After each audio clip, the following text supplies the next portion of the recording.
Welcome to Tottenham's Hot Takes with me, Nige, Pure Coys, alongside my co-host Alan from Tottenham Logic TV.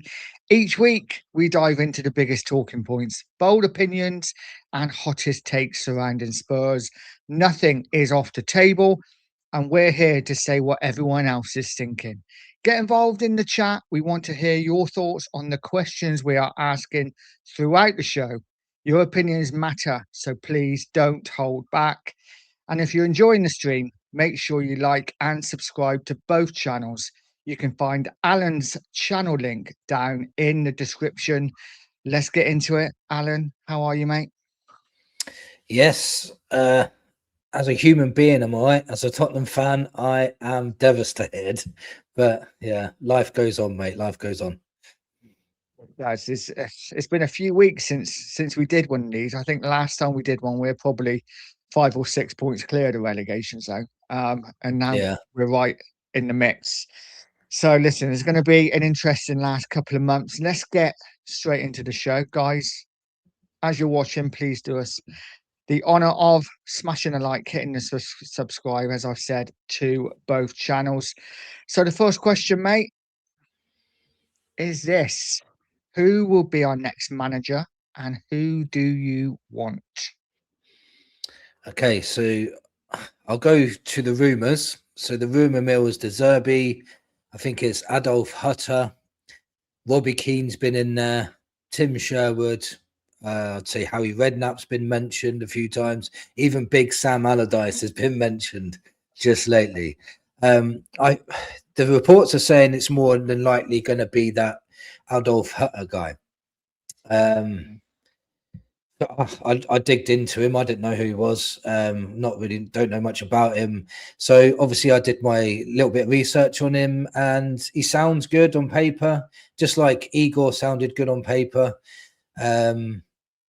Yeah, he likes playing attacking, high press, gegenpress style of play, attacking football, which we all want to see, I suppose. I'd rather us be trying to win a game rather than trying not to lose a game, because I think we've been doing that nearly all season. I don't want us to go down without a fight. I want us to fight to try and stay up at least. So this guy sounds good. He got Frankfurt to a Europa League semi-final. He was manager of Monaco for a little while. He got them to second place in the French league. And I think he was with, I'm trying to think of there was another team he was with, and he got them their first championship for 30 years or something. Can't remember what the team was. This escaped me, but he sounds okay. But it's hard to trust anything Enoch gives us now, isn't it? I think it'll be him because the news is a lot about him. But the manager I want would probably be Sherwood and Harry Redknapp together, like them two to get. I just want them two to come in, kick these players up the arse, and say, get on with it. And they'll play everything simple. Players in their right positions. They'll play a 4-4-2. They'll play attacking football. They won't sit back and defend, especially at home. They'll get the players believing in themselves, and I think we'll stay up. What do you think, mate? Like you, it seems like it's going to be this Adi Hutter guy. Like you, I know very little about him. I've done a little bit of research as well, but again, I'm at that point where we have 7 games to go. We haven't got time for a manager to come in and instill a new philosophy on these players. For me, it's about getting someone in who knows the Premier League, who knows the players. And I'm not saying this Hutter won't know the players. He'll probably have a good understanding of them. But for me, somebody who knows the Premier League, knows Spurs, it has to be somebody who knows Spurs. I mean, there are a lot of people saying, oh, let's just bring a load of ex-Tottenham players in, ex-Tottenham managers, 3 or 4. For me, I don't think that works. I think you bring one man in, for me, because otherwise you've got too many voices in the changing room. Just bring one man in, whoever that is, whether that's a Sherwood, whether that's a Redknapp, whether that's a Hoddle. For me, it's got to be somebody who knows the Premier League, though. Ideally, someone who knows Spurs. Like you said, I think it's going to be Hutter. I'm concerned if it is, though, because, again, it's another manager without any Premier League experience. and a manager who's going to have to distill a new philosophy on these players in what 7 games, which I think is really, really difficult to do. Yeah, the good thing is if he comes in quick, he's got 3 weeks with the players. Well, not all the players because they'll be going out on international duty, but he'll have 3 weeks to install some sort of philosophy. But we don't, I agree with you, we don't need a philosophy. We just need these players to have a little bit of belief and they will play. But it's just, we've got, like I said to you before, off air, we've got lots of good individual players, but they're not playing as a team. They just don't seem to know how to play as a team at the moment, and there's really lack of confidence, massively. Yeah, like you say, it's all about square pegs and square holes. Back to basics. Play your defenders in defence. Play your midfielders in midfield. For me, you play your experienced midfielders as well. Archie Gray's been fantastic, but for me, I will be starting Polinia and Gallagher as my 2 midfielders going forward for the last 7 games. And get these experienced players, because for me, that's what we need. We're asking a lot of these younger players if they're coming in and expecting them to keep us in the Premier League. We will get to the second question, guys. Drop a comment in. Let us know what you think, who the next manager will be. Who would you want it to be? The next question is Romero a good captain? Do you want me to go first on this one? Yeah, you go for it, mate. Short, no. I don't think he's a very good captain, and I've got logic behind it. Since he's been captain, he's had 8 yellow cards, 2 red cards. He's missed 6 games because of it. He's very petulant. He downs tools when things are going bad. He doesn't big up players. He starts blaming players. He hides. His positional awareness is absolutely crap. When I was watching him against Nottingham Forest, and this was my last straw with him, was we were 2-0 down, and he slowed the game right down, got the ball, and just stood there with the ball. And then Papa Sarr made a run out onto the wing, had loads of space. He looked at him, waited for about 10 seconds, then passed it to him when he had a man on him. Papa Sarr lost the ball inevitably because he's passed it at the wrong time. Then he blamed Papa Sarr for losing the ball. But that was all him. So he's not leading by example. He's petulant, and he's just not. I think he's thinking about the World Cup now. I really think he's down in tools because of that. When I watched him, Van der Ven, and Danso in the back 3, I was in the north stand. I could see all 3 of them in the first half. And he was the worst defender out of the 3. Danso was the best defender on the pitch by far. Like, when we're saying that Romero's strengths are playing the ball out from the back, that was his weakness against Nottingham Forest. He was so slow at passing it out. He was so slow at building up play. He slowed things down when we needed things to be speeded up and fast. People were making runs and he wasn't giving them the ball. And then they were out of position. We started losing the ball again. It was so many things he did. For the second goal as well, he trotted back really slowly. The ball got played behind him. If he just ran his heart off, he would have got that ball. It got played in behind him, and then he turned around and blamed everyone else. That's not a captain. That is not. What do you think, man? What do you think? Yeah, no, I don't think he is a good captain at all. I don't. Listen, on his day, he's a good player, but on his day, he's a terrible player as well. I just, like you say, he doesn't lead by example for me. That second goal, when I first saw it, I was all on, Sar's fault, Sar's fault. Sar was Sar's man, and he left him. But the more you watch it, Romero is a disgrace. Like you say, he trots back. He makes no real effort to get back into the box. And this is what he does. When he's losing games, when we're losing games, we want our captain stand tall, to pull the team together, to pull rank, and he does the exact opposite. And for me, what he said after the game, though it's probably lost in translation, for me, really pissed me off in the fact that he said, he was talking about the defeat, and he said the most important thing now is that we go away on international duty. And after that, we can focus on the last 7 games. I'm like, no. And the most important thing now is you pull that dressing room together and we get ready for the last 7 games. I don't care about the international break. I don't care about Argentina or England or anyone else. I care about Tottenham Hotspur. And all you're doing is thinking about Argentina. Like you say, he's probably got his head now on the World Cup.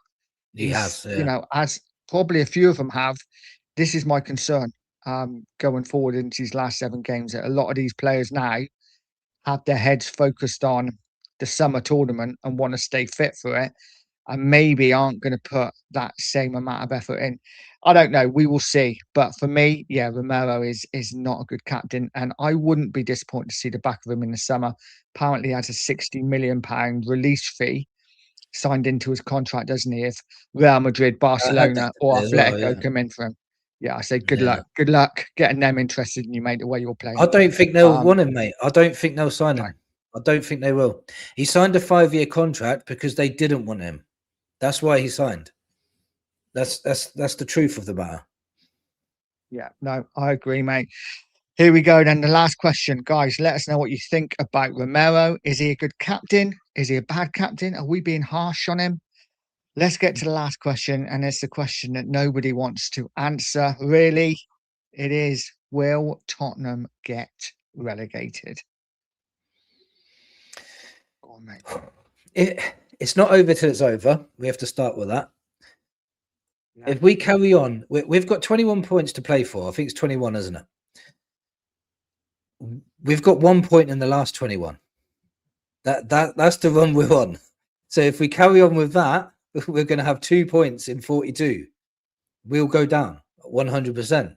Something needs to change. We need to get, like we said, the right manager. This is the last chance to make the right decision. This is the last chance to save us. And it doesn't matter who we get in. If the players don't respond to this new manager that comes in, if they can't be asked or their minds are set on World Cup, then we will go down. Because West Ham, Leeds, Forest have all been there before. They're all united. They're all fighting for each other as a team. We need to do the same. And if we don't do it fast, we will go down. And that's not being negative. A lot of people are saying, oh, we're not in the relegation zone yet. That's only because West Ham didn't win. If West Ham won, we would be in it right now. So if we carry on playing like we're playing, we will go down. If something changes, of course we can stay up. We've got the players to keep us up. And if they play as a team, we will stay up. We've got to get a manager to kick them up the arse. This is the last chance we've got now to stay up. What do you think, mate? Yeah, no, I'm of the same thought. I think this is it. It's now or never. We need somebody to come in who's going to get a bounce out of this team. This is what Tudor was supposed to do. He didn't manage it. In fact, if anything, I think we've probably been worse since Tudor's been in charge. Yeah. Like you say, one point out of the last 21 doesn't bode well. We carry on with the same form as we're on at the moment, we will 100% go down. We are bottom of the league in 2026 by a country mile. I don't think anyone else apart. I think it's us and Sheffield Wednesday, the only 2 teams without a league win in all the leagues in England. So we are on shocking form. I am holding out hope that we get someone in who's going to get a tune out of these players. Kudus coming back. I am clutching, but we need a couple of wins, quickly. If we can get a win against Sunderland, a win against Leeds, I think it's Leeds next, or was it Brighton? But listen, we're still in it. Like you say, it's not over till it's over. It's not like we're 3 or 4 points cut adrift. But by the time we play Sunderland, we probably will be in the bottom 3 because West Ham, they play Wolves before us. So there's a good chance we could be in the bottom 3 by the time we play Sunderland. It'll be interesting to see how these players then cope with actually being in the bottom 3. I can't imagine it. We're in the bottom 3 and we've got to play to get out of the bottom 3. Oh my God, it's going to be so bad. And especially, Terrifying, isn't it? Yeah, especially if West Ham beat Wolves, which is likely, then we put in a poor performance against Sunderland and lose. Then I think everyone would lose their minds because reality will hit. You're in the bottom 3 and it's not in your hands anymore. It's in their hands now. It's in our hands now. To keep it in our hands, we need to win. It's scary, mate, because it's real now. It's 7 games and we could be in the Championship. It's scary, mate. I don't want it to happen. I still believe we can turn it around if we do the right thing. The only problem is the people that fucking own this club are running this to the ground. They really are. That every decision they make seems to be the wrong decision every time. Absolutely. Couldn't agree more. I think we've just got to trying to look at the positives. You know, we are still only 2 points behind Forest, only 3 points behind Leeds. You know, a win and they lose, we drag them back into it. You know, there's no reason why we can't get out of it. We've got to try and believe. Before we finish up, mate, what did you make, because you were at the game at the weekend? What did you make of the celebration, the clapping of the bus? Were you there at all? Did you see it? No, I was meant to be there, but because there was loads of bus replacement, train replacements, it was Sunday. I didn't get there till like 1:30, and I left it at like 12, quarter to 12. So it took me ages to get there. So I didn't end up seeing it all, but I obviously saw it on TV after. It was played in the stadium on the TV as I got there, so I was watching it there, and I thought, you know what, and everybody was buzzing. When I first got into the stadium, everyone was buzzing, everyone's buying the drinks, they was all like looking forward to the game. And well, to be fair, let's be really fair, the first half wasn't a disaster. I thought we deserved to be in front, to be fair. You know, Tell hit the crossbar. If Richie just placed it across the goal instead of blasting it across the goal, that could have been an easy tap in for Tell as well. But as soon as Forest scored, the atmosphere went completely like this. People were still singing because they thought, you know, it's 1-0, Spurs were playing all right. Then when he'd done those subs in the second half, I don't know, the fans started going, what's going on? What's going on? And they started getting agitated. And then as soon as that second goal went in, bang, everyone was getting angry.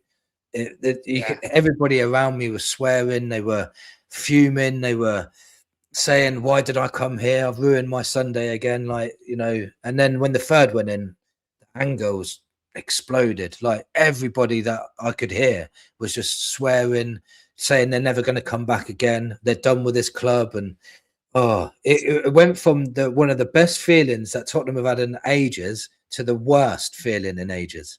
Only Spurs can do that in 90 minutes. It was crazy. Yeah, was there any like chance of Enoch out or anything like that, or was it? No, I didn't hear one chant of Enoch out, not one. Weird, isn't it? Yeah, crazy. But yeah, listen, it is what it is, guys. Drop a comment and let us know what you think about the last question. Will Tottenham get relegated?